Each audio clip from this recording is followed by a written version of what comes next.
Pipila ka nagunang kadalanan sa poblasyon sa Davao City ang saradan karong Enero 13 alang sa National Rally for Peace nga pangunahan sa Iglesia ni Cristo.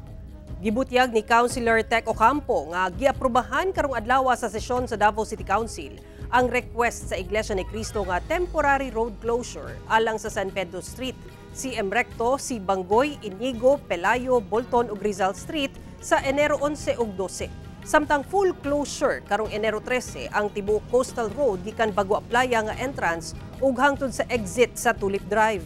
Full closure sab ang ipatuman sa mga kalsada sa poblasyon sa Davao City nga mao ang San Pedro Street, CM Recto, si Bangoy, Inigo, Pelayo, Bolton, Rizal, Ilustre, Bonifacio ug Palmahil sugod alas 8 sa buntag hangtod sa alas 8 sa gabii sa Enero 13.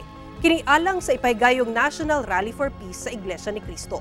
Miapila karon palangdaan ang Iglesia ni Cristo sa maapektuhan sanglit alang sab kini sa kalinaw sa tibok nasod.